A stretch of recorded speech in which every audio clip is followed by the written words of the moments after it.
Hello everyone, मोहित study IQ centre में आपका स्वागत है। आज हम जो है टॉपिक है हमारा पृथ्वी की आंतरिक संरचना, महाद्वीपीय प्रवाह सिद्धांत, प्लेट विवर्तनिकी जो सिद्धांत है और चट्टानों का वर्गीकरण। इतने जो है टॉपिक्स से रिलेटेड जो है इंपॉर्टेंट क्वेश्चंस जो है आपको देखने को मिलेंगे। अक्सर एग्जाम्स में जो है इस जो है इतने टॉपिक से जो है आपको कम से कम 1 से 2 क्वेश्चंस देखने को मिल जाएंगे। ठीक है, इसलिए इंपॉर्टेंट टॉपिक है। इस टॉपिक से क्वेश्चन ज़रूर से ज़रूर पूछे जाते हैं, चाहे वो आरओ का एग्जाम ले लीजिए, समीक्षा अधिकारी का, चाहे वो पेट का एग्जाम ले लीजिए, HIUP SSSC का एग्जाम ले लीजिए, SSC का एग्जाम ले लीजिए, रेलवे, SI, स्टेट PCS में सभी में जो है ये टॉपिक से रिलेटेड क्वेश्चंस पूछे जाते हैं। ठीक है, इंपॉर्टेंट टॉपिक है, इसलिए इस वीडियो को अंत तक ज़रूर देखिएगा। वीडियो पसंद आए तो प्लीज़ चैनल को लाइक सब्सक्राइब ज़रूर कीजिएगा और अपने दोस्तों से ज़रूर शेयर कीजिएगा ताकि जो है वो भी इस वीडियो का लाभ ले सके। ठीक है, तो चलिए शुरू करते हैं और क्वेश्चंस देखते हैं। टॉपिक टू टॉपिक वाइज जो है क्वेश्चंस देखते हैं। देखिए, आपकी जो है ये वर्ड ज्योग्राफी के अंतर्गत आता है जो टॉपिक्स आते हैं, और मैं जो है डेली आपको जो है टॉपिक टू टॉपिक वाइज जो है एक सिलेबस कंप्लीट करा रहा हूँ। चाहे वो वर्ड ज्योग्राफी हो, चाहे इंडियन ज्योग्राफी हो, चाहे वो इंडियन हिस्ट्री हो, चाहे मॉडर्न हिस्ट्री हो, चाहे कोई भी पॉलिटी। आप जो है कि मेरे प्लेलिस्ट में जाइए और डेली जो है मेरे अपलोडेड जो वीडियोस हैं उसको ज़रूर देखिए। आपको जो है कहीं से भी कुछ भी पढ़ने की ज़रूरत नहीं पड़ेगी, मेरा ऐसा मानना है, क्योंकि मैं जो है वीडियोस आपको देता हूं वो कम से कम 2 से 3 बुक से जो है बना करके देता हूं। ऐसा नहीं कि कोई एक रैंडम बुक उठा लाया तो मैं वहाँ से कॉपी पेस्ट कर दिया, ऐसा बिल्कुल ही नहीं है। मैं एक टॉपिक टू टॉपिक वाइज आपको कवर करा रहा हूँ, क्योंकि मैं भी कभी स्टूडेंट था तो मुझे पता है कि किस तरीके से जो है तैयारी करनी चाहिए। बहुत सारे लोग जो होते हैं ना, वो 100-50 क्वेश्चंस डेली आपसे कराते हैं और सोचते हैं कि बच्चों को जो है रट जाए। मैं यहाँ पे जो है टॉपिक वाइज से हो जाता है, तो टॉपिक वाइज जब चीज़ें आती हैं तो सामने तो तैयारी करने में आसानी होती है। ठीक है, तो चलिए वीडियो को शुरू करते हैं। वीडियो पसंद आए तो प्लीज़ चैनल को लाइक सब्सक्राइब ज़रूर कीजिएगा। चलिए पहला क्वेश्चन देखते हैं। निम्नलिखित में से प्रथम श्रेणी के उच्चावच कहलाते हैं। तो देखिए, उच्चावच का मतलब होता है जिसे इंग्लिश में कहते हैं रिलीफ। ध्यान रखिएगा, रिलीफ इसे कहा जाता है इंग्लिश टर्म में। ठीक है, और ये उच्चावच होते हैं धरातल की ऊंचाई निचाई जो है, जो धरातल में जो होता है, धरातल में जो ऊंची नीची जो है आकृतियां होती है ना, उन्हीं को कहते हैं उच्चावच। ठीक है, अब चलिए आगे बढ़ते हैं। तो प्रथम श्रेणी के उच्चावच क्या होते हैं? देखिए 4 ऑप्शंस दिए गए। इसका सही आंसर है महाद्वीप और महासागरीय जो बेसिन होते हैं, गहराई होती है, उनको जो है उच्चावच प्रथम श्रेणी के उच्चावच मानते हैं। कई बार जो है क्वेश्चन इस तरीके से पूछे जाते हैं। ठीक, निम्नलिखित में से द्वितीय श्रेणी के उच्चावच फिर कौन से होते हैं? तो देखिए, द्वितीय श्रेणी के जो उच्चावच कहलाते हैं, इसका सही आंसर है 4 ऑप्शंस। देखिए, इसका सही आंसर है ए, पर्वत। देखिए, इसके अंतर्गत आते हैं पर्वत, भ्रंश, पठार, मैदान और झील। ये सभी जो है द्वितीय श्रेणी के उच्चावच कहलाते हैं। याद रखिएगा, ये सभी चीज़ें गलत बिल्कुल मत करिएगा। बहुत ज़्यादा जो है इस तरीके का क्वेश्चन आपको कोई नहीं बताएगा। चलिए नेक्स्ट क्वेश्चन देखते हैं। निम्नलिखित में से जो है तृतीय श्रेणी के उच्चावच कहलाते हैं। तो तीसरी श्रेणी के उच्चावच जो कहलाते हैं वो होते हैं, इसका सही आंसर है डेल्टा। ठीक है, ध्यान रखिएगा, इसके फैक्ट्स देख लेते हैं। तो इस जो है तृतीय श्रेणी उच्चावच के अंतर्गत जो है अपक्षय और अपर्दन और निक्षेपण द्वारा जो है स्थलाकृतियों का अध्ययन किया जाता है, जिसमें डेल्टा एस्चुरी, नदियां जो है डेल्टा एस्चुरी बनाती हैं, तो ये उन्हीं का अध्ययन किया जाता है। ठीक है, तो डेल्टा इसका सही आंसर है। ठीक, चलिए आगे बढ़ते हैं। नेक्स्ट क्वेश्चन देखते हैं। सर्वप्रथम जो है पृथ्वी को किसने आकार के रूप में जो है गोलाब बताया था? पृथ्वी का आकार जो है गोलाब आकृति का है, स्फेरिकल है। तो देखिए, सबसे पहले किसने बताया था? इसका 4 आंसर ऑप्शंस दिए गए हैं। इसका सही आंसर बताना है, तो इसका सही आंसर आपको लॉक करना होगा अरस्तु। ध्यान रखिएगा, सबसे पहले जो है गोलाब आकृति बताई थी अरस्तु ने।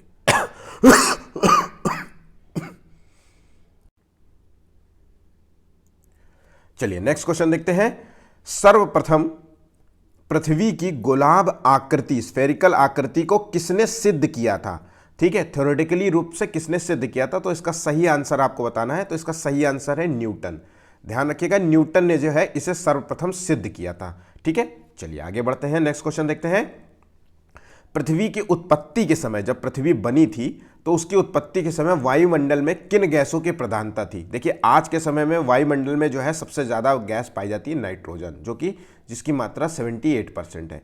वहीं पे ऑक्सीजन दूसरे नंबर पे है, जिसकी सर्वाधिक मात्रा है, वो पाई जाती है करीब 21%। ठीक है, तो देखिए ये आज के समय की बात बता रहे हैं। ठीक है, अभी जो है अगर हम चेक करते हैं वायुमंडल में तो गैसों की प्रधानता ये है। लेकिन जब पृथ्वी की उत्पत्ति हुई थी तब इसमें कौन सी गैसेस की प्रधानता थी, इसको सही बताना है। तो इसमें जो है सबसे ज़्यादा गैसेस थी हाइड्रोजन और हीलियम की प्रधानता थी। ठीक है, चलिए आगे बढ़ते हैं, नेक्स्ट क्वेश्चन देखते हैं। बिग बैंग जो है थ्योरी जिसे कहते हैं, बिग बैंग सिद्धांत के प्रतिपादक कौन थे, मतलब ये सिद्धांत किसने प्रस्तुत किया था। तो देखिए ये बिग बैंग थ्योरी बहुत मोस्ट इंपॉर्टेंट क्वेश्चन है, अक्सर पूछा जाता है क्वेश्चन, बिग बैंग थ्योरी का जो है इसका प्रतिपादन किसने किया था। तो इसका सही आंसर है जॉर्ज लेमेंटियर। ध्यान रखिएगा, बिग बैंग सिद्धांत जो है जॉर्ज लेमेंटियर ने प्रस्तुत किया था। अच्छा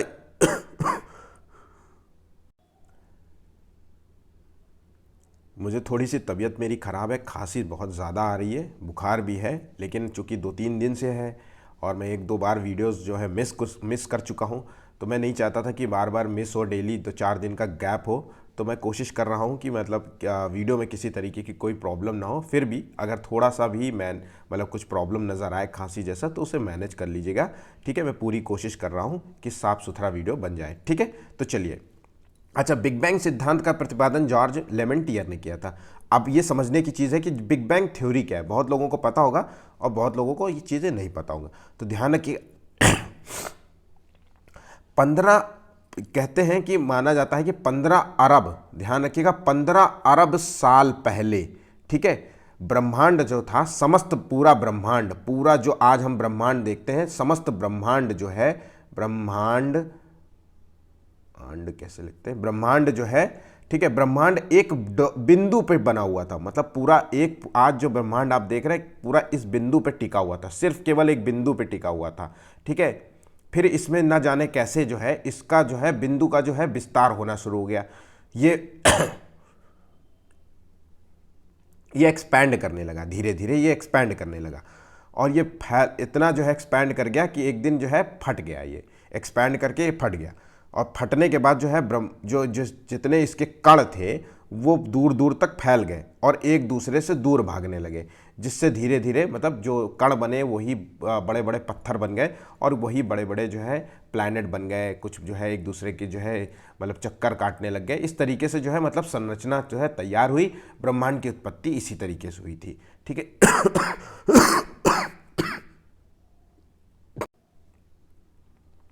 तो इस तरीके से जो है बिग बैंग थ्योरी जो है ये कहता है, सिद्ध करता है कि पृथ्वी की उत्पत्ति किस तरीके से हुई थी। तो पृथ्वी की उत्पत्ति एक बिंदु से हुई थी और वो धीरे धीरे एक्सपैंड होने लगी और फिर जो है ब्रह्मांड बन गया, फिर उसी से हमारी पृथ्वी भी बनी। ठीक है, ये थ्योरी सिद्धांत जॉर्ज लेमेंटियर ने दिया था। ठीक है, चलिए नेक्स्ट क्वेश्चन देखते हैं। वनस्पति एवं जीव की उत्पत्ति जो है किस काल या कह सकते हैं शक, जिसे कहते हैं पीरियड, मतलब किस पीरियड में उत्पत्ति हुई थी। वनस्पति और जीवन की उत्पत्ति के बारे में बताना है। तो देखिए इसका सही आंसर है जीवन की उत्पत्ति की जो है शुरुआत हुई थी कैम्ब्रियन जो है शक से। देखिए एक जो है टाइम पीरियड की एक लिस्ट हुई है, लिस्ट दी गई है कि मतलब ये जुरासिक टाइम पीरियड है, ये कार्बोनिफेरस है, ये सिल्यूरियन है, ये डिवोनियन है, ये शक है। ये टाइम पीरियड आपको वैसे इतना इंपॉर्टेंट नहीं है कि सीरीज़ क्रम से आपको याद करनी पड़े, करीब जो है 17-18 क्रम होंगे। ठीक है, मैं इसको फिर भी 10 क्रमों में याद कराने की कोशिश भी करा दूँ तो भी इसका कोई लेना देना नहीं है, सिर्फ केवल थ्योरेटिकली चीज़ों को ऐसे समझ लीजिए कि जो है इंपॉर्टेंट इसमें क्या क्या दिया गया है। ठीक है, तो मैं वही चीज़ आपको प्रेजेंट कर रहा हूँ। वनस्पति और जीवन की उत्पत्ति जो है किस काल में हुई थी, कैम्ब्रियन जो है शक काल में हुई थी। ठीक है, चलिए आगे बढ़ते हैं। भारत में विंध्याचल पर्वत का विकास जो है किस काल में हुआ था। तो देखिए विंध्याचल पर्वत जो है माला आप जानते हैं, तो ये भारत के जो है विंध्याचल पर्वतमाला का जो है विकास क्रम जो है कब था, तो ये भी कैम्ब्रियन काल में हुआ था। कैम्ब्रियन जो है शक में हुआ था। ठीक है, नेक्स्ट क्वेश्चन देखिए। सर्वप्रथम समुद्र में घास के जो है मैदान थे जिसे कहते हैं सारगैसो घास, इसकी उत्पत्ति जो है किस काल में हुई थी। तो देखिए इसका सही आंसर है कैम्ब्रियन शक। ये घास के जो मैदान आपको समुद्र में दिखते हैं, घास के जो है एक तरीके से सारगैसो घास, ये कहाँ पाई जाती है, भारत उत्तर मतलब भारत में कह रहा हूँ, पूरे विश्व में जो है सारगैसो घास कहाँ पाई जाती है तो याद रखिएगा उत्तरी अटलांटिक महासागर, अटलांटिक महासागर में ये पाई जाती है। उत्तरी जरूर याद रखिएगा, कई बार जो है क्वेश्चंस महासागर आप बच्चे याद कर लेते हैं और पूछ लेता है उत्तरी दक्षिणी पूर्वी पश्चिमी, तो बच्चे कंफ्यूज हो जाते हैं। उत्तरी अटलांटिक महासागर में ये सारगैसो घास पाई जाती है। ठीक है, तो देखिए ये इसकी उत्पत्ति भी कैम्ब्रियन काल में हुई थी। ठीक है, चलिए रीढ़ वाले हड्डी जो है रीढ़ की हड्डी का जो है काल कौन सा माना जाता है? इस वाले रीढ़ वाले जो है हड्डी वाले जो जीव होते थे वो बनना शुरू हुए थे, तो ये कब से हुए थे? तो इसका सही आंसर है सिल्यूरियन जो है सर। ध्यान रखिएगा, देखिए रीढ़ की हड्डी कुछ इस तरीके से होती, गले में पीछे रीढ़ की हड्डी होती, तो मैं मान के चलता हूँ थोड़ी सी घुमावदार होती है, तो एस जो है सिल्यूरियन से, एस से है, इसको बांध सकते हैं। और डिवोनियन जो है काल किसको कहते हैं? तो देखिए डी होता है इस तरीके से करीब मान लीजिए, और मछली की जो है आकृति भी करीब ऐसे ऐसे कर लेते हैं हम, डी बना लेते हैं ना, तो ये डिवोनियन हो गया। यहां मत्स्य काल, इसे मत्स्य युग भी कहते हैं, मत्स्य युग भी कहते हैं। ठीक है, तो ध्यान रखिएगा रीढ़ वाले हड्डी सिल्यूरियन और जो है मछली युग का है वो डिवोनियन। ठीक है, चलिए आगे बढ़ते हैं, नेक्स्ट क्वेश्चन देखते हैं। मत्स्य युग की संज्ञा जो है किस काल को दी जाती है? तो देखिए मत्स्य युग की संज्ञा दी जाती है जो है डिवोनियन काल को। ठीक है, सही आंसर इसका ए। इस युग में जमीन पर जंगलों का विकास होना प्रारंभ हो गया था और फर्न जैसी जो है वनस्पतियों का भी विकास इसी युग में हुआ था। ठीक है, चलिए आगे बढ़ते हैं, नेक्स्ट क्वेश्चन देखते हैं। गोंडवाना क्रम की जो है चट्टानों का निर्माण जो है किस काल में हुआ था? तो गोंडवाना क्रम की जो है चट्टानों का निर्माण हुआ था, इसका सही आंसर है कार्बोनिफेरस युग में। कार्बोनिफेरस जो है शक या कार्बोनिफेरस टाइम पीरियड में गोंडवाना जो है क्रम की चट्टानों का निर्माण हुआ। तो इसलिए हम कह सकते हैं कि कोयला जो है, देखिए ध्यान रखिएगा, कोयला जो है किस क्रम की चट्टानों में पाया जाता है? तो गोंडवाना क्रम की चट्टानों में जो है सर्वाधिक कोयला पाया जाता है। ठीक है, चलिए नेक्स्ट फैक्ट्स देख लेते हैं। तो इस काल में जो है सरीसृप जीवों का जो है उत्पत्ति होती है और इसी शक में जो है बड़े वृक्षों का जो है काल भी कहते हैं। बड़े जो है वृक्ष पाए जाते हैं। जब वृक्ष जो है पाए जाएंगे तो वृक्ष जब टूटेंगे तो वृक्षों के जो है अवशेषों से ही तो कोयला बनेगा। ठीक है, चलिए नेक्स्ट क्वेश्चन देखते हैं। पृथ्वी की आंतरिक जो है संरचना से रिलेटेड जो है क्वेश्चन देख लेते हैं, इंपॉर्टेंट है। तो पृथ्वी का जो है औसत घनत्व जो है डैश डैश ग्राम प्रति घन सेंटीमीटर होता है। तो पृथ्वी का जो है औसत घनत्व कितने ग्राम घन सेंटीमीटर होता है? तो इसका सही आंसर है 5.5। ध्यान रखिएगा 5 ग्राम जो है प्रति घन सेंटीमीटर इसका घनत्व होता है। ठीक है, अब देखिए ये फिगर है। अब अगर हम मान लीजिए ये पृथ्वी है और ये हम कोर है और ये हमारा ऊपरी सतह है, तो अगर हम कोर पृथ्वी से हम अगर सतह से हम कोर की तरफ जाएंगे तो ध्यान रखिएगा, तो कई बार क्वेश्चंस पूछा जाता है कि पृथ्वी से जब हम कोर की तरफ जानते हैं तो क्या दबाव बढ़ता है, प्रेशर? तो हाँ, याद रखिएगा इसका सही आंसर है जब हम पृथ्वी से कोर की तरफ जाते हैं तो जो है दबाव की वृद्धि होती है। जब दबाव बढ़ेगा तो पृथ्वी का जो है डेंसिटी जिसे कहते हैं घनत्व भी में भी वृद्धि होगी। तो याद रखिएगा जैसे जैसे दबाव बढ़ेगा पृथ्वी में वैसे वैसे जो है पृथ्वी का जो है घनत्व भी बढ़ता जाएगा। ठीक है, चलिए नेक्स्ट क्वेश्चन देखते हैं। अब देखिए ये फिगर देख लीजिए, इस तरीके से जो है चीज़ों को समझना आसान होगा। सियाल परत जो होती है निम्नलिखित में से किस चट्टान से निर्मित होती है? तो देखिए हम बात कर रहे हैं यहाँ पे पृथ्वी की एक जो है, हमने पृथ्वी को जो है एक मान लीजिए एक गोल जो है केक था, उसको जो है हमने इस तरीके से काट दिया समझाने के लिए। ठीक है, ये कोर है और ये उसके ऊपर का एरिया है और ये क्रस्ट लेवल है। अब देखिए इस चीज़ को समझिएगा गौर से, ये कोर है, हमने समझ लिया इसको कोर, और इस जो है लेयर को कहते हैं मेंटल। ध्यान रखिएगा मेंटल कहते हैं। ठीक है, ये देखिए लिखा हुआ है मेंटल और ये कोर लिखा हुआ, और ये ऊपरी जो है परत होती है वो होती है क्रस्ट जिसे कहते हैं भूपर्पटी। ठीक है, अब ध्यान रखिएगा सियाल जो होती है वो निम्नलिखित में से किस चट्टान से निर्मित होती है? तो देखिए सियाल जो होती है किस चट्टान से निर्मित होती है, इस तरीके से चीज़ों को समझते हैं। तो देखिए ग्रेनाइट, बेसाल्ट, संगमरमर, बलुआ पत्थर। तो देखिए इसका सही आंसर है जो सियाल होती है वो ग्रेनाइट चट्टान से निर्मित होती है। ठीक है, अब हम यहाँ पे जो है इसको थोड़ा सा समझने का प्रयास करेंगे। चलिए इसको आगे देखते हैं, पहले चीज़ों को देख लेते हैं फिर उसके बाद बात करते हैं। सियाल परत जो होती है वो सियाल परत के नीचे जो है दूसरी परत को क्या कहते हैं? मैंने अभी बताया कि सबसे ऊपरी जो परत होती है वो सियाल होती है। सियाल मतलब सिलिका और एल्युमिनियम, ये जो परत होती है वो सिलिका और एल्युमिनियम से बना है, जैसे उसका नाम है सियाल।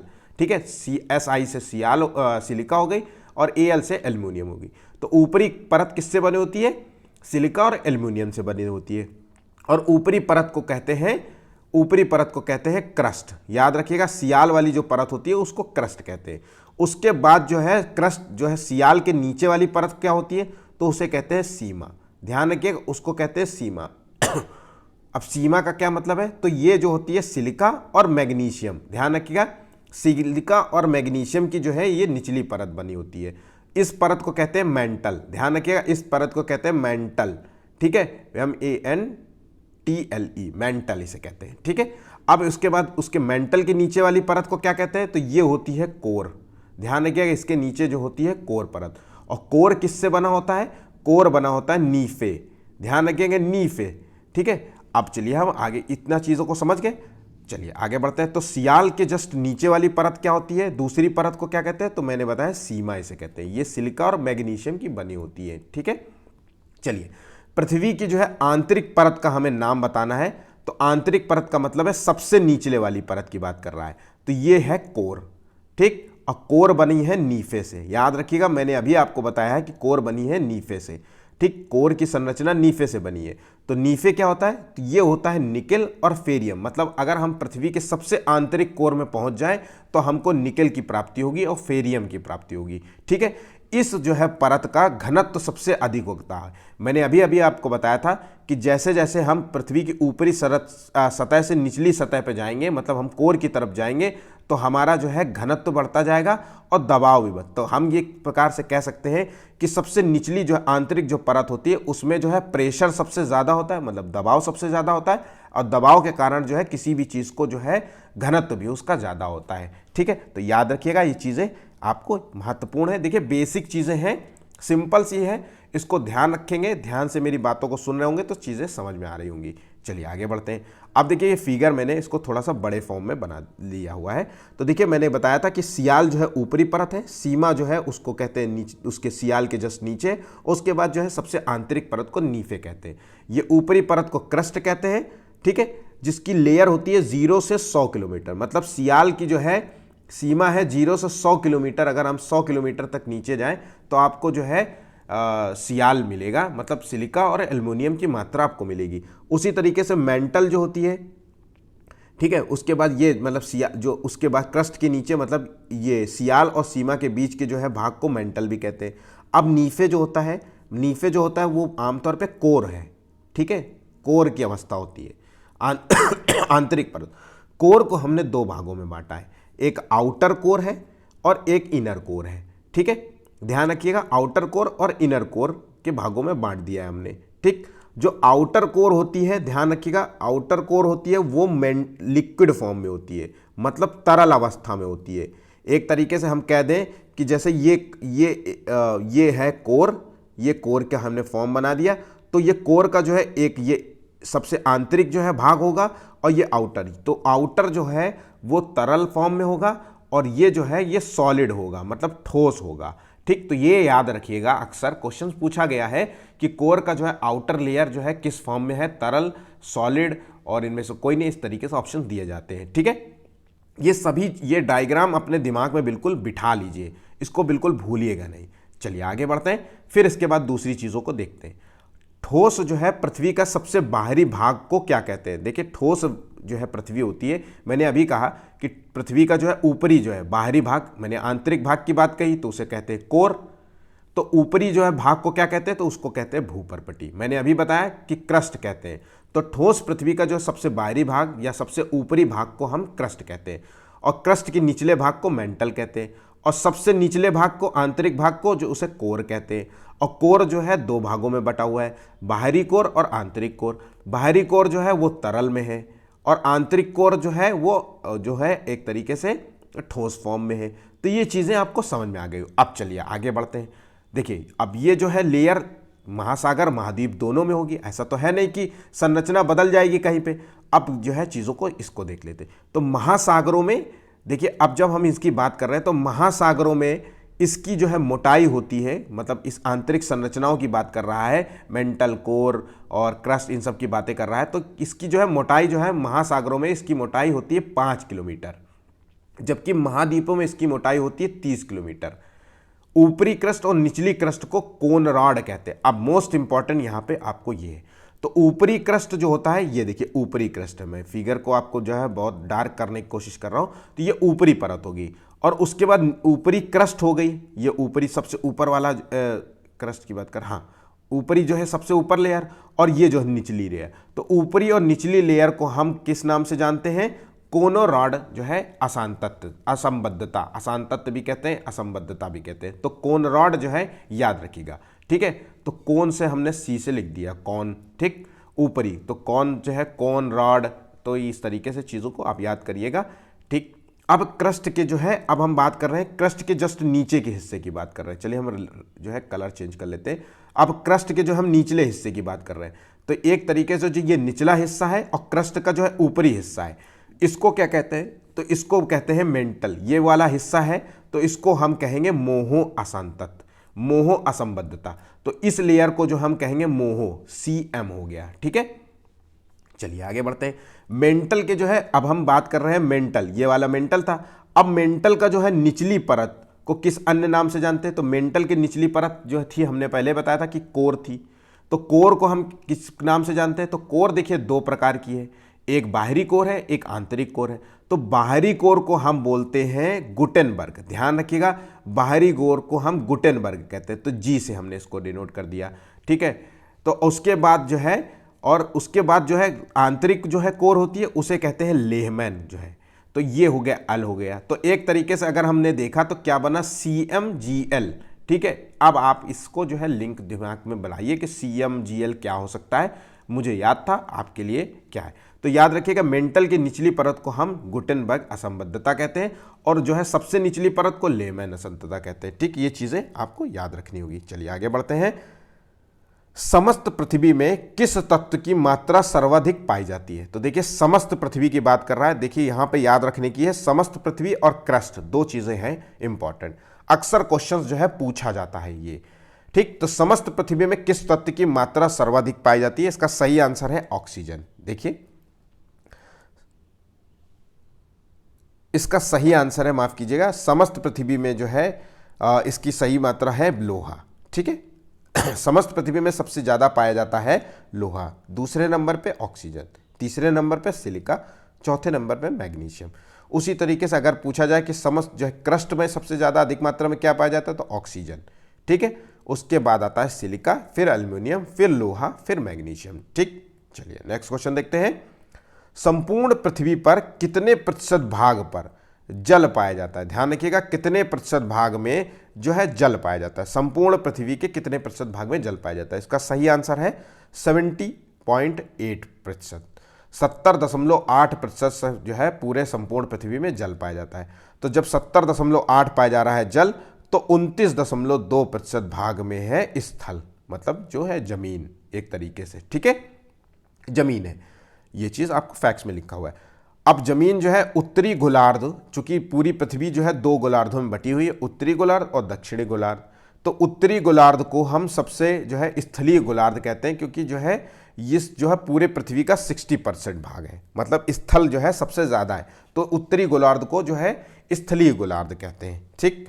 उसी तरीके से दक्षिणी गोलार्ध को हम क्या कहते हैं? तो इसको जो है जलीय गोलार्ध कहते हैं, ठीक है। पूरे दक्षिणी गोलार्ध में 81% भाग पर, दक्षिणी गोलार्ध के 81% भाग में जल है, ठीक है। सिर्फ केवल जो है 19% भाग में ही जो है स्थल है, ठीक। तो याद रखिएगा, दक्षिणी भाग को हम जलीय गोलार्ध भी कहते हैं, ठीक।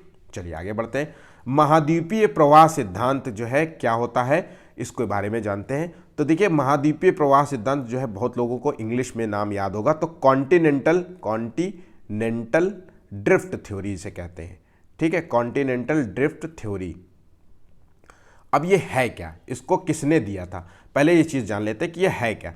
तो इसके ये बताता है कि पृथ्वी जो आज हमारी जैसी पृथ्वी दिखती है, कि जो है उत्तरी अमेरिका यहाँ है, दक्षिणी अमेरिका यहाँ है, यूरोप यहाँ है ना, अफ्रीका यहाँ है, और इससे कनेक्ट है एशिया, है ना, एशिया से जो है कनेक्ट है, नीचे जाएंगे तो आप देखिए ऑस्ट्रेलिया। तो ये इस तरीके से जो संरचना आप देखने को मिलती है पृथ्वी की, जो आज ये फिगर में आप देख पा रहे हैं, वो पहले किस रूप में थी, मतलब क्या इसी रूप में थी कि पहले कुछ और भी था? तो ये बताता है महाद्वीपीय प्रवाह सिद्धांत, ठीक है, जिसे कहते हैं कॉन्टिनेंटल ड्रिफ्ट थ्योरी। बहुत ज़्यादा इंपॉर्टेंट है, बहुत ज़्यादा, इसको गौर से समझिएगा, ठीक। तो देखिए कॉन्टिनेंटल ड्रिफ्ट थ्योरी जो है किसने दिया था?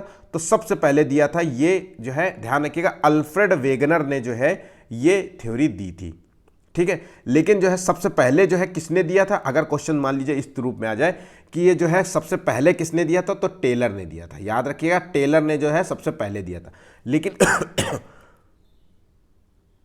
लेकिन अल्फ्रेड जो है वेगनर की जो है थ्योरी को ज़्यादा प्रूफ करती है, इसलिए जो है अल्फ्रेड वेगनर का हमेशा नाम आता है।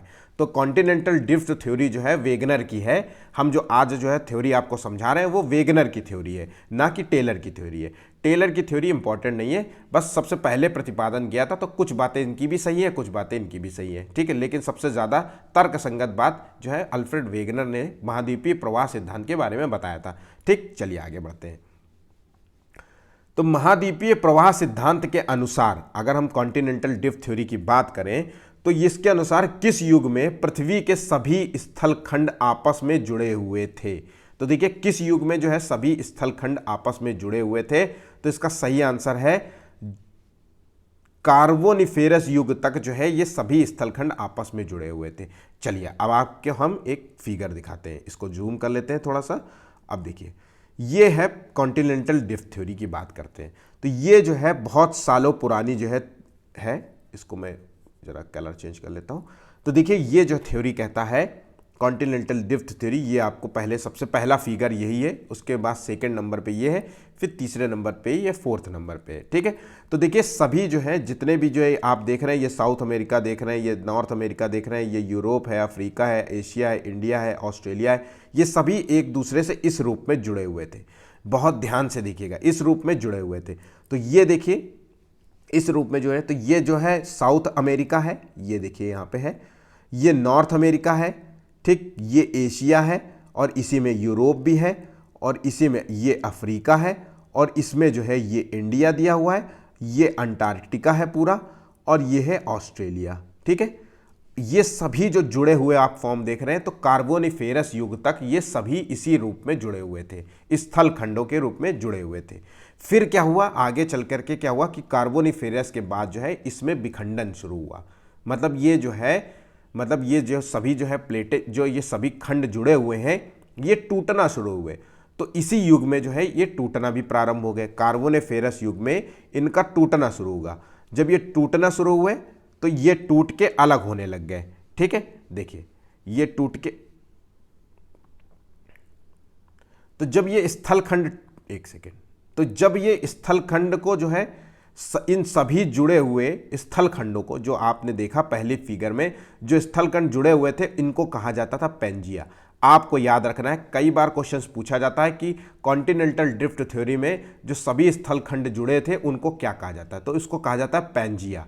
पैजिया या पेंजिया कुछ भी कहा जाए, ठीक है।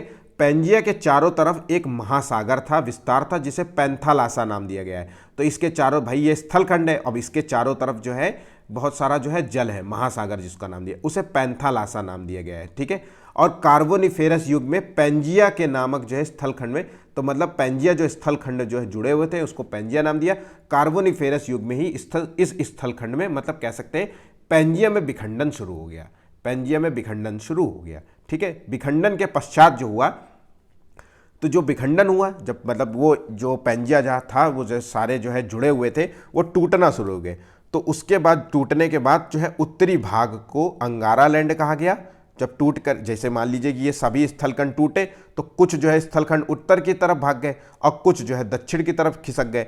तो उत्तरी भाग को हमने नाम दिया अंगारा लैंड। ध्यान रखिएगा, उत्तरी भाग को हमने दिया अंगारा लैंड।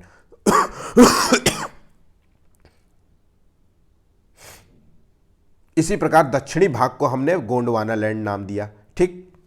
इंपॉर्टेंट, मोस्ट इंपॉर्टेंट है कि उत्तरी भाग को क्या कहा जाता है, दक्षिणी भाग को क्या जाता है, ये अक्सर एग्जाम्स में क्वेश्चन पूछा जाता है, ठीक है। फिर जुरासिक काल में अंगारा लैंड फिर से टूटा। अब ये जो स्थलखंड ऊपर सरक गया, नीचे सरक गया। अब जो है जुरासिक काल, अब कार्बोनिफेरस के बाद अगला टाइम पीरियड आया जिसमें जुरासिक काल, जो जुरासिक जो है पार्क टाइप की जो है डायनासोर वाला टाइम पीरियड, ये फिर से टूटना शुरू हुआ। अंगारा लैंड टूटा तो उत्तरी अमेरिका, यूरोप और एशिया में बदल गया। तो मतलब ये टूट करके जब उत्तरी अमेरिका में टूटा, यूरोप में टूटा और एशिया में, मतलब ये तीन जो है बन गए। उसी तरीके से जो है गोंडवाना लैंड भी टूटा गया। जब गोंडवाना लैंड टूटा तो दक्षिणी अमेरिका, अफ्रीका, भारत, मेडागास्कर और ऑस्ट्रेलिया का निर्माण किया, ठीक है। वेगनर के अनुसार पेंजिया के टूटने का कारण क्या था, मतलब वो स्थलखंड के टूटने का कारण क्या था। तो आज बहुत ज़्यादा दिक्कत की है, समझ में नहीं आ रहा मैं कैसे कंप्लीट करूं इसको। वेगनर के अनुसार जो है पैंजिया के टूटने का कारण गुरुत्व बल था, प्लवनशीलता था और ज्वारीय बल था। ठीक, तो चीज़ों को आप समझ गए होंगे यहाँ। ठीक है, तो देखिए ये चीज़ देखिए, तो ये टूटा, ये टूट करके लॉरेंसिया कहलाया, मतलब उत्तरी भाग जो है अंगारा लैंड और दूसरी भाग जो है गोंडवाना लैंड। अच्छा, लॉरेंसिया यहाँ नाम लिया, ये अंगारा लैंड है, अंगारा लैंड। ठीक है, तो याद रखिएगा अंगारा लैंड जो है ये है, लेकिन जो है दूसरे जो है व्यक्ति थे जिसका नाम था टेलर, मैंने अभी आपको बताया, तो टेलर ने जो है इस जो है अंगारा लैंड को लॉरेंसिया नाम दिया था। बाकी नाम सेम है, सारी थ्योरी इनकी जो है नियर अबाउट सेम है। तो लॉरा जो है इसने जो जो थ्योरी दी थी वो इसको लॉरेंसिया दिया था। ये अंगारा लैंड है और ये गोंडवाना लैंड है। फिर उसके बाद जो है जुरासिक टाइम पीरियड में ये अंगारा लैंड जो है टूट गया, तो टूट करके जो है नॉर्थ अमेरिका, यूरोप और एशिया में बदल गया, मतलब अलग अलग हो गए। और उसी तरीके से जो है जुरासिक टाइम पीरियड में ही south America, Africa, India, Antarctica, Australia का निर्माण हुआ। फिर धीरे धीरे जो है आज के समय में अर्थ जो है इस तरीके से बनता गया, सरकता गया। ठीक है, अच्छा, इसकी थ्योरी जो है सबसे ज़्यादा क्यों वेगनर की मानी जाती है? क्योंकि ये स्थलखंड आपस में जो है जुड़े थे इससे, मतलब साउथ अफ्रीका जो है अफ्रीका से जुड़ा था। तो देखिए आप अगर गौर से इस चीज़ को देखेंगे, अगर मैं इसको जूम, अब एक सेकेंड, ये जूम अगर हो जाए तो आप अगर इसको देखें तो देखिए ये जो आकृति इस तरीके से बनी हुई दिख रही है, ये आकृति कहीं ना कहीं इससे मैच कर रही है, इसके साथ, मतलब ये घुस करके यहाँ से जुड़ जाती है, ये स्थलखंड कहीं ना कहीं इससे जुड़ा हुआ दिखता है। ठीक है, ये इसलिए ये जो है आकृति बताई जाती है कि ये, और इंडिया जो है वो कहीं ना कहीं यहाँ जुड़ा होता है, फिर ये इंडिया अलग हो गया इससे, यहाँ से। तो इस तरीके से जो है, तो जो यहाँ पे घास पाई जाती है वो यहाँ पे भी घास पाई जाती है, जो यहाँ पे जो है एलिमेंट्स पाए जाते हैं वो यहाँ पे भी एलिमेंट्स पूर्व, मतलब भारत के पश्चिमी भाग में पाए जाते हैं। तो ये चीज़ें ध्यान रखने वाली बात है। ठीक है, इसीलिए इसकी थ्योरी को ज़्यादा प्रूफ करती है ये। ठीक, चलिए आगे बढ़ते हैं। गोंडवाना जो है निम्नलिखित में से गोंडवाना लैंड का भाग नहीं है। तो देखिए उत्तर में अंगारा लैंड है और दक्षिण में गोंडवाना लैंड है। और दक्षिण में कौन सा गोंडवाना लैंड है? जब दक्षिण में है तो दक्षिण में कौन सा है? अफ्रीका दक्षिण में, ऑस्ट्रेलिया दक्षिण में, दक्षिण अमेरिका भी दक्षिण में, लेकिन उत्तरी अमेरिका दक्षिण में नहीं है। तो ये जो है अंगारा लैंड का भाग है। ठीक है, चलिए आगे बढ़ते हैं। प्लेट विवर्तनिकी जो है सिद्धांत जो है, प्लेट विवर्तनी जिसे कहते हैं प्लेट टेक्टोनिक थ्योरी, ध्यान रखिएगा ये इसका प्रतिपादन किसने किया था? तो इसका प्रतिपादन किया था हैरी हेस ने। यहाँ पे मॉर्गन नाम लिखा हुआ है, तो ध्यान रखिएगा यहाँ इसका प्रतिपादन किया था हैरी हेस ने।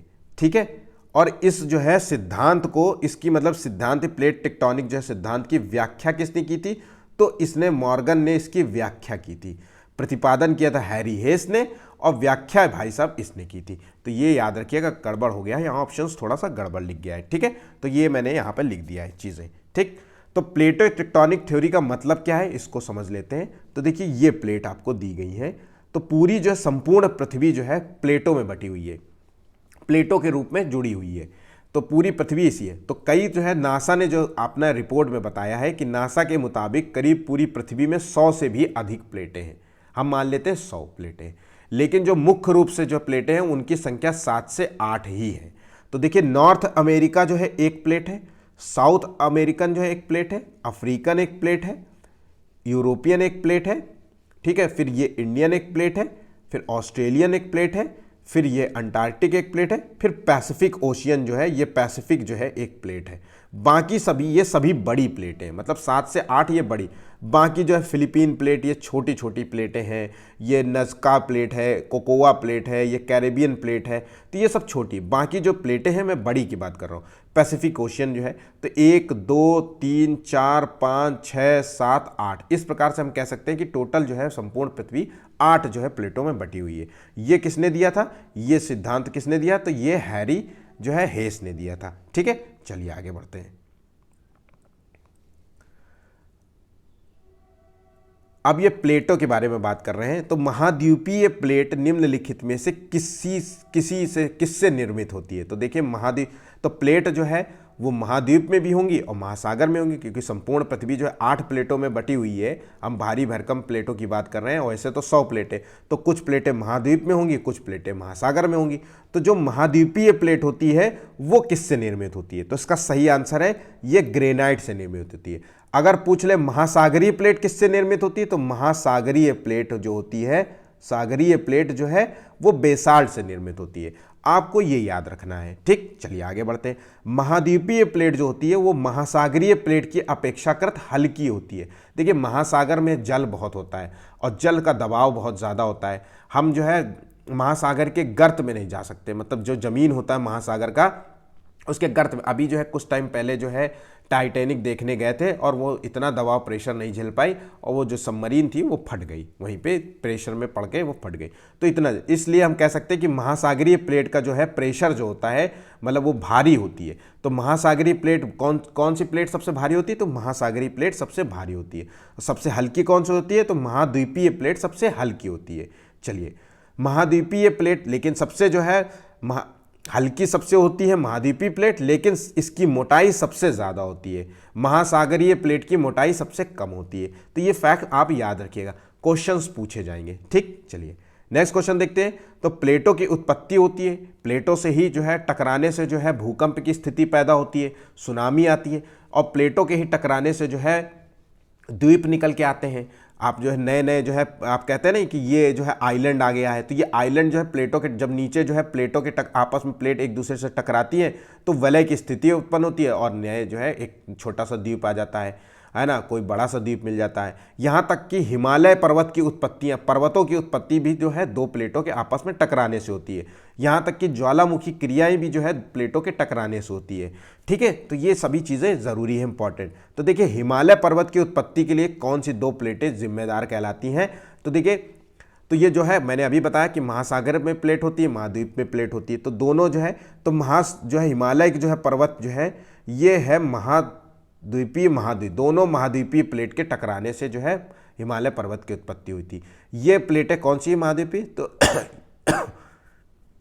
तो यूरोपियन प्लेट है और एक इंडिक प्लेट है, इंडिक प्लेट, ठीक है, ये इसे कहते हैं। अगर आपने हमारा जो है पूर्व पहले जो है वीडियो जो है आपने पर्वतों वाला नहीं देखा है तो वो आप जाकर के देख सकते हैं, आपको वहाँ पे बाकायदा पर्वतों से रिलेटेड सभी वीडियोस मिल जाएंगे। उसका लिंक मैं जो है डिस्क्रिप्शन बॉक्स में शेयर कर दूंगा। बिल्कुल जो है तथ्यों से रिलेटेड बात हो रही है ताकि बच्चों को जो है रटने की ज़रूरत ना पड़े। जहाँ रटने की ज़रूरत है वहाँ मैं रटने वाली बात खुद मैं कह दूंगा कि ये रट लो, जहाँ चीज़ों को समझने की हो वहाँ चीज़ों को समझाने की बात मैं कह रहा हूँ। तो हिमालय पर्वत की उत्पत्ति जो है किन 2 प्लेटों के टकराने से हुई है? दोनों प्लेटें महाद्वीपीय प्लेटों के टकराने से। यूरोपियन प्लेट भी महाद्वीपीय और इंडिक प्लेट भी महाद्वीपीय। इन दोनों जब आपस में इस तरीके से जब टकराती हैं प्लेटें तो वलय की स्थिति जो है उत्पन्न होती है, और ये है। तो आज भी कह रहे हैं कि ये दोनों प्लेटें आज भी मौजूद हैं और ये दोनों प्लेटें आज भी जो है एक दूसरे से टकराती हैं। इसलिए हम कह सकते हैं कि हिमालय जो है पर्वत आज भी बढ़ रहा है। कह रहे हैं कि मतलब आज भी बढ़ रहा है। तो हिमालय पर्वत की जो हाइट है 8,849 मीटर है। अब जो है इसकी हाइट जो नापी गई है नेशनल ज्योग्राफी द्वारा 8,850 मीटर। कह सकते हैं कि 2 फुट जो है 2 मीटर जो है इसकी ऊंचाई बढ़ गई है हिमालय पर्वत की। तो आने वाले जो है करोड़ों साल बाद भी हम कह सकते हैं कि ये और भी ऊंचा होता हुआ नजर आएगा आपको, ठीक है। चलिए नेक्स्ट क्वेश्चन देखते हैं। पृथ्वी की भूपर्पटी का जो आधा भाग वो किस खनिज से बना हुआ है? तो देखिए भूपर्पटी का आधा भाग किस खनिज से बना है? इसका सही आंसर है फेल्पास। फेल्पास से बना होता है ये आधा भाग, ठीक। चलिए शैलों के अध्ययन को, या शैल कह लीजिए, शैल का मतलब है पत्थर इन सब के जो है, और उसी में ही आता है मिट्टी। तो ध्यान रखिएगा शैलों का अध्ययन हो या कह ले क्वेश्चन पूछे मिट्टी का अध्ययन, इन दोनों को क्या कहा जाता है? तो इसको सही आंसर है, इसको कहा जाता है पेडोलॉजी। ध्यान रखिएगा शैलों का अध्ययन या मिट्टी के अध्ययन को हम कहते हैं पेडोलॉजी, ठीक है। पिसीकल्चर किसको कहते हैं? मछली उत्पादन को कहते हैं, मछली उत्पादन को पिसीकल्चर के नाम से जानते हैं, ठीक है।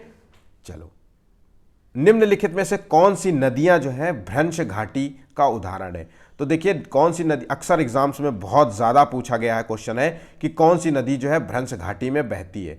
तो ये आपको याद रखना है कि कौन सी नदी भ्रंश घाटी में बहती है। तो इसका सही आंसर है नर्मदा, ताप्ती, दामोदर नदियाँ जो हैं वो भ्रंश घाटी में बहती हैं। अगर हम देश के बाहर की बात करें तो अफ्रीका की जो है प्रमुख झीलें जो हैं न्यासा, विक्टोरिया, रुडोल्फ, टैगानिका, और ये सभी जो है झीलें भ्रंश घाटी में स्थित है। मोस्ट इंपॉर्टेंट है, इसको बिल्कुल मिस मत कीजिएगा। झीलों से रिलेटेड मैंने एक वीडियो अपलोड कर चुका हूं। झील हो गए, पर्वत हो गए, पठार हो गए, नदियां हो गई, इन सभी से रिलेटेड मैंने एक ही में वीडियो डाल दिया है। मतलब पूरे विश्व में जितनी भी इंपॉर्टेंट झीलें हैं, पूरे विश्व में इंपॉर्टेंट जो है पर्वत पठार है, वो सभी वीडियो आपको मिल जाएंगी। ज़्यादा वीडियोस नहीं है, ज़्यादा लंबा नहीं है, वो उस वीडियो को आप ज़रूर देखिएगा। मैं लिंक जो है उसका डिस्क्रिप्शन बॉक्स में शेयर कर दूंगा, ठीक है। तो देखिए, ध्यान रखिएगा, रिफ्ट जो है घाटी जिसे कहते हैं भ्रंश घाटी का उदाहरण है ये अफ्रीका की जो है सभी झीलें। बैकाल झील और लाल सागर की जो झीलें हैं वो भ्रंश घाटियों का उदाहरण है। ये बैकाल झील कहाँ पाई जाती है? तो ये रूस में पाई जाती है, ठीक है। चलिए नेक्स्ट क्वेश्चन देखते हैं। अब देखिए कुछ चीज़ें हैं, ये भ्रंश घाटी है क्या, तो उदाहरण से समझ लेते हैं। मैंने अभी आपको देखिए एग्जाम्पल से समझते हैं इसको, जो है चित्र के माध्यम से।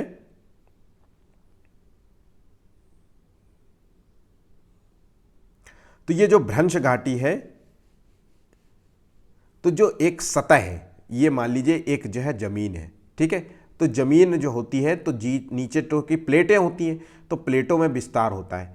तो या तो विस्तार होगा, संपीड़न होगा, मतलब एक या तो तनाव की स्थिति होगी। तो तनाव का मतलब है कि जब एक दूसरे से मतलब अपोजिट डायरेक्शन में जो है प्लेटें भागें। और जब संपीड़न का मतलब है जब एक दूसरे के तरफ जो है प्लेटों का टकराव हो।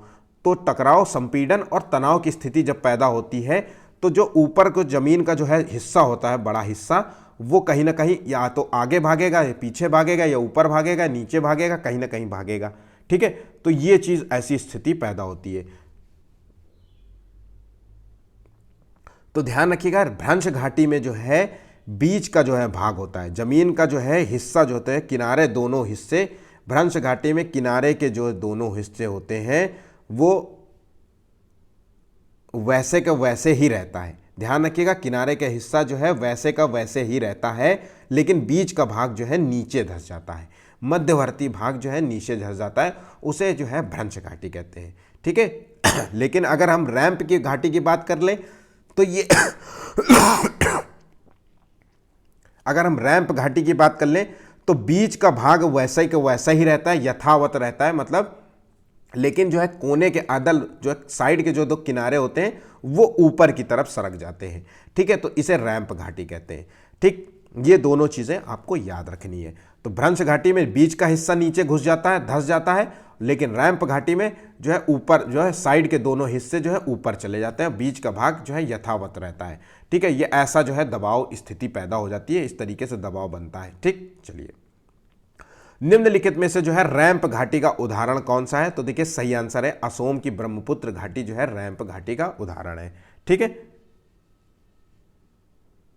चलिए नेक्स्ट क्वेश्चन देखते हैं। भारत का सतपुड़ा जो है पर्वत जो है, सतपुड़ा पर्वत जो है किस प्रकार का पर्वत का उदाहरण? मोस्ट इंपॉर्टेंट है, तो ध्यान रखिएगा, सतपुड़ा पर्वत जो है वो किस पर्वत का उदाहरण है? तो ये ब्लॉक पर्वत का उदाहरण है। सतपुड़ा पर्वत जो है वो ब्लॉक माउंटेन का उदाहरण है। और ब्लॉक माउंटेन क्या होता है? इसमें ब्लॉक माउंटेन में जो है यथावत जो है बीच का भाग ऐसे ही सेम टू सेम रहता है, लेकिन कोने के जो भाग जो है नीचे हो जाते हैं। याद रखिएगा, ब्लॉक माउंटेन में तो ये एक ब्लॉक की तरह बन जाता है, एक जरी के मतलब एक पहाड़ की तरह बन जाता है, क्योंकि जो है साइड के दोनों जो है स्थान नीचे धंस जाते हैं, ठीक है। इसीलिए इसको ब्लॉक माउंटेन कहते हैं, ब्लॉक की तरह बन गया, ठीक है, तो ब्लॉक माउंटेन कहते हैं। अच्छा, ब्लॉक माउंटेन के और भी उदाहरण हैं, तो कौन से विश्व में? ये तो भारत की बात करें, मोस्ट इंपॉर्टेंट है भैया, इसको ध्यान रखिएगा। मैं बार बार कह रहा हूँ, ये यूपीसीएस, आरओ, बड़े बड़े एग्जाम्स के लिए तो ये बिल्कुल रामबाण क्वेश्चंस हैं, याद रखिएगा। अब तो पेट भी जो है अक्टूबर में एग्जाम्स की डेट आ गई है, ठीक है, और इसकी तैयारी कर लीजिए आप लोग, सही से वीडियो को देखिएगा। अब देखिए, सतपुड़ा पर्वत जो है एक ब्लॉक माउंटेन पर्वत है। ब्लॉक माउंटेन के और भी क्या है? तो वासजस जो है पर्वत जो यूरोप में है, ये भी एक ब्लॉक माउंटेन है। नाम लिख देता हूं, वासजस जो है पर्वत जो है एक ब्लॉक माउंटेन है। ब्लैक फॉरेस्ट जो है एक ब्लॉक माउंटेन है। ब्लैक फॉरेस्ट जो है पर्वत जो है जर्मनी में है, ये भी एक फॉरेस्ट, ठीक है। और इसके बाद एक जो है सॉल्ट रेंज जो है पर्वत, जिसे कहते हैं सॉल्ट रेंज पर्वत, जो है पाकिस्तान में है, ये भी एक जो है ब्लॉक माउंटेन का उदाहरण है, ठीक है। अब हॉर्ज क्या होता है? अब हॉर्ज जो है यहाँ पे एक पर्वत दिया हुआ है, तो हॉर्ज पर्वत का होता है बीच का भाग जो है ऊपर उठ जाता है, याद रखिएगा बीच का भाग हमें ऊपर उठ जाता है, ये हॉर्ज पर्वत का उदाहरण, और जो साइड के जो दोनों भाग यथावत वैसे ही रहते हैं। ठीक है, बहुत सिंपल है, एक चीज आपने समझ ली कि बीच का भाग यथावत रहा तो साइड का हो गया नीचे हो गया, और बीच का भाग ऊपर हो गया तो बीच का भाग ऊपर हो गया तो साइड का एक जैसे वहीं पे रहा, तो उसे हॉर्ज पर्वत कहते हैं। ठीक है, हॉर्ज पर्वत का उदाहरण होता है जो जर्मनी का हॉर्ज माउंटेन। ठीक, चलिए आगे बढ़ते हैं। संसार का सर्वाधिक जो है विस्तृत ब्लॉक माउंटेन कौन सा है? तो संसार का सबसे जो है विस्तृत, मोस्ट इंपॉर्टेंट है, मोस्ट इंपॉर्टेंट है। मैं ये भी नहीं बता पाऊंगा कि कितनी बार ये क्वेश्चन, अनेकों बार क्वेश्चन पूछा गया है। तो ये सर्वाधिक जो है विस्तृत माउंटेन का उदाहरण है, तो इसका सही आंसर है सियरा नेवादा। ये कहाँ है? तो ये यूएसए में है। याद रखिएगा, मेरा लास्ट वीडियो आप जरूर देखिएगा, पर्वत, पठार, नदियाँ, झील, ये सभी वीडियो उसी में इंक्लूडेड है, इसको मिस मत करिएगा। ठीक है, तो मैं उसका लिंक जो है डिस्क्रिप्शन बॉक्स में दे दूंगा। वीडियो पसंद आ रहा हो तो प्लीज़ चैनल को लाइक ज़रूर करिएगा। आप जो है आज का जो है टारगेट है वो सिर्फ केवल 50 लाइक्स का है। आपके लाइक्स जो है हमें मोटिवेशन देते हैं, हम मोटिवेटेड होते हैं और डेली आपके लिए वीडियोस लेके आते हैं। देखिए इतनी तबीयत ख़राब है फिर भी मैं क्वेश्चंस जो है आपके लिए लेकर के आया हूँ किसी तरीके से, ताकि जो है आपको पेपर जो है तैयारी करने में कोई प्रकार की दिक्कत ना हो और समय से पहले हमारा सिलेबस कंप्लीट हो जाए, चाहे वो आरओ का एग्ज़ाम हो, चाहे वो बीईओ का एग्ज़ाम हो, या चाहे वो पेट का एग्ज़ाम हो, चाहे कोई भी एग्ज़ाम आप दे रहे हो, ये सभी क्वेश्चंस इंपॉर्टेंट है। ठीक है, तो संसार का सर्वाधिक जो है विस्तृत ब्लॉक माउंटेन कौन सा है? तो सियरा नेवादा, जो कि यूएसए में पाया जाता है। ठीक है, चलिए आगे बढ़ते हैं। किस चट्टान में लोहे की मात्रा सर्वाधिक पाई जाती है और जब इस चट्टान का क्षरण होता है तो काली मिट्टी का निर्माण होता है? तो ये कौन सी जो है चट्टान होती है? तो इसका सही आंसर बताना है, तो इसका सही आंसर है बेसाल्ट। ध्यान रखिएगा, बेसाल्ट क्रम की जो चट्टानें होती हैं उसमें लोहे की मात्रा सबसे ज़्यादा होती है और इसके क्षरण से ही जो है काली मिट्टी का निर्माण होता है। ठीक, चलिए आगे बढ़ते हैं।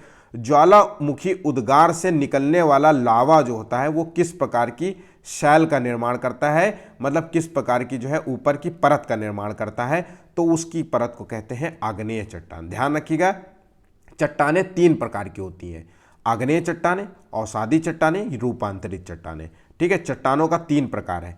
तो जो आग्नेय चट्टान होती है वो सबसे पुरानी चट्टानें होती है, जिसे हम प्राथमिक शैल भी कहते हैं, और ये ज्वालामुखी क्रिया से बनती है, या फिर ज्वालामुखी क्रिया कह लीजिए, या जब पृथ्वी की उत्पत्ति हुई थी, पृथ्वी जब बनी थी, पृथ्वी की उत्पत्ति के समय से है, उत्पत्ति के समय जो है पृथ्वी के जो ऊपर वाली लेयर थी वो आग्नेय चट्टानों से निर्मित है, क्योंकि पृथ्वी जब बनी थी तो भभकता हुआ लावा के रूप में थी, तो ऊपर की जो है मैग्मा था, उसमें बहुत सारे जो है विस्फोटक चीज़ें थी और जो है लावा के रूप में थे, तो जो ऊपर की परत थी वो आग्नेय चट्टाने के रूप में जानी जाती है। ठीक है, तो आग्नेय चट्टानें जो होती हैं जो ठंडी होने के बाद ये कठोर प्रकृति की हो जाती हैं, तो ये एक तरीके से हम कह सकते हैं कि कठोर चट्टानें होती हैं जिनका रासायनिक अपक्षय जो है कम होता है। देखिए सब बिल्कुल नहीं होता है ऐसा नहीं कह सकते, कम होता है, मतलब रासायनिक अपक्षय का मतलब है जब उसमें जो है ताप पड़ता है, धूप पड़ती है, ऊष्मा पड़ती है, ताप, दबाव पड़ता है, हवाएं पड़ती हैं, दबाव प्रेशर पड़ रहा है ना, बारिश का पानी पड़ रहा है, वर्षा जल पड़ता है, तो ये सब जब पड़ती हैं चट्टानों में, जब धूप पड़ी फिर उसमें पानी पड़ गया तो चट्टान चटक जाएगी, फिर उसमें हवा का दबाव पड़ा तो फिर चट्टान चटक गई, तो चट्टानें चटक करके जो है टूट करके जो है बिखर जाती, छोटे छोटे कणों में बिखर जाएंगी, छोटे छोटे महीन महीन जो है बुरादे में बिखर जाएंगी। ठीक है, तो इनका अपक्षय बहुत कम होता है। ठीक है, अब चलिए, तो क्या आग्नेय शैलों में जो है जीवाश्म पाए जाते? तो ध्यान रखिएगा इसमें जीवाश्म नहीं पाए जाते, इन चट्टानों में जीवाश्म बिल्कुल नहीं पाए जाते। ग्रेनाइट, बेसाल्ट और पेग्माइट ये आग्नेय क्रम की चट्टानों के उदाहरण हैं। ग्रेनाइट, बेसाल्ट, पेग्माइट, ये याद रखिएगा, मोस्ट इंपॉर्टेंट है। अधिकांश जो है खनिज व धातु अयस्क जो होते हैं वो इसी प्रकार की चट्टानों में पाए जाते हैं, चाहे वो सोना हो, चांदी हो, शिक्षा कह रहे हैं, चांदी हो, है ना, या फिर सीसा होगा वहाँ पे, जस्ता, तांबा, मैग्नीशियम, निकिल, प्लेटिनम, ये सभी प्रकार की जो है धातु हमको मिलती है आग्नेय क्रम की चट्टानों में। ठीक है, चलिए नेक्स्ट क्वेश्चन देखते हैं। खनिज तेल की प्राप्ति जो है किस जो है चट्टान से होती? तो मैंने आपको बताया था चट्टानें 3 प्रकार की होती हैं और एक में से जो है आपको जब मतलब ये एलिमेंट्स मिल गए, लोहा, कोयला, ये सब चीज़ें, लोहा, तांबा, ये सब मिला है, तो एक जो है चट्टानें कौन सी है जिसमें खनिज तेल की प्राप्ति होती है? ये होती है अवसादी चट्टानें।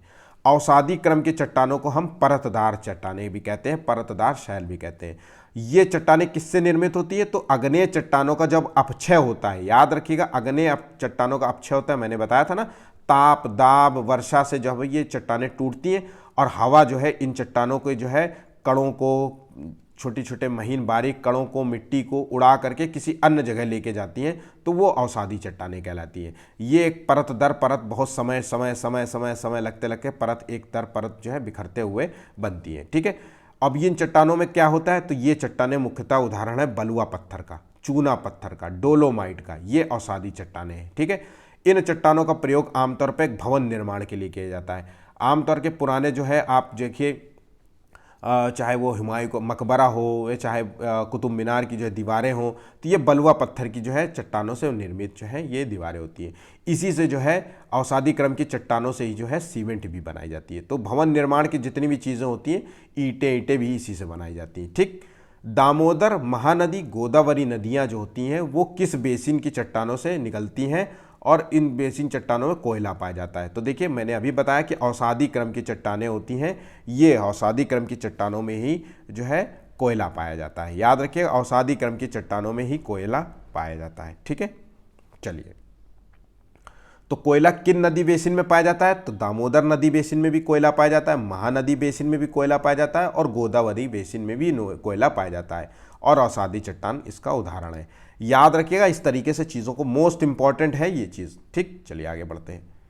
आगरा का किला, फतेहपुर सीकरी, दिल्ली का किला, ये किन चट्टानों से निर्मित है? मैंने अभी आपको बताया कि ये ज़्यादातर भवन निर्माण में यूज़ होता है, और जो भी आगरा का किला, फतेहपुर सीकरी, दिल्ली का लाल किला हो गया, या चाहे वो हुमायूं टॉम्ब हो गया, ये सभी जो है अवसादी चट्टानों से निर्मित है। आमतौर पर बलुआ पत्थरों से निर्मित है। लाल लाल कलर के पत्थर, जब आप जो है इन मोनूमेंट्स को देखने जाएंगे तो आपको लाल लाल पत्थर जो है नजर आएंगे, ज़मीन में हो चाहे वो दीवार में हो, तो वो बलुआ पत्थर होते हैं। ठीक है, ये सभी जो है पत्थर अवसादी चट्टानों का उदाहरण है। ठीक है, अब बलुआ पत्थर का जो है, अब बलुआ पत्थर का रूपांतरण जो होता है वो किस में होता है? मैंने अभी बताया कि आग्नेय जो है चट्टान का रूपांतरण हुआ अवसादी में।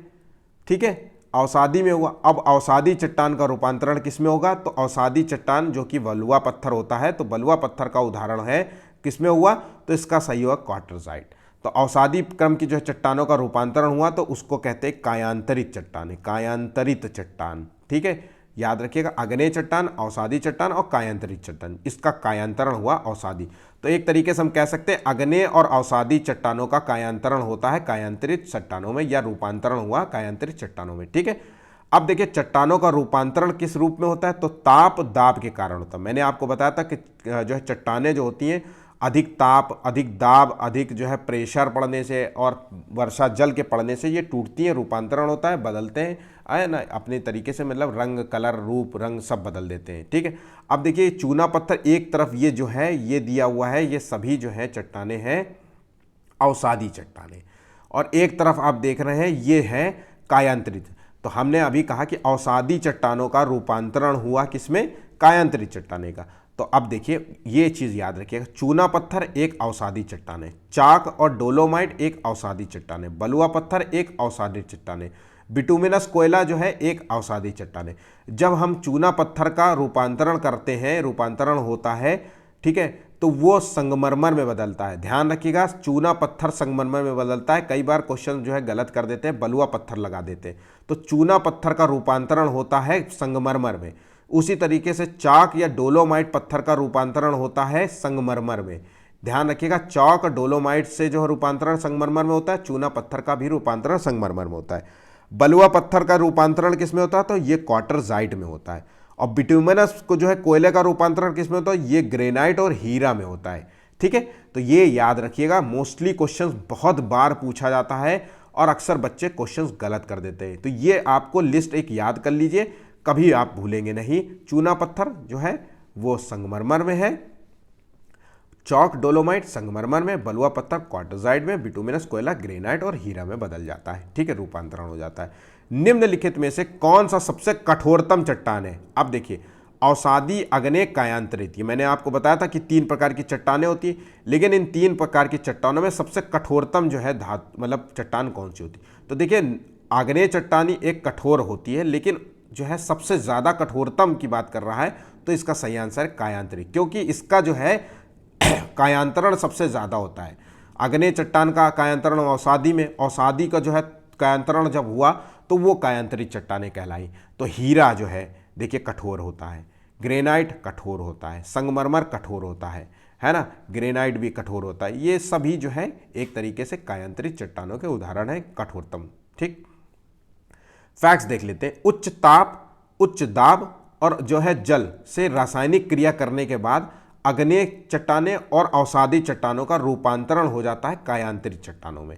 इन चट्टानों में जीवाश्मों का पूर्ण रूप से अभाव होता है, क्योंकि बहुत हार्ड होती हैं, इनका दोहन भी करना मुश्किल होता है, तोड़ना भी बहुत मुश्किल होता है, मतलब कठिन काम होता है। तो हीरा, संगमरमर, क्वार्टरजाइट जो है इसके उदाहरण है, मतलब कायांतरित चट्टान के। ठीक, चलिए नेक्स्ट क्वेश्चन देखिए।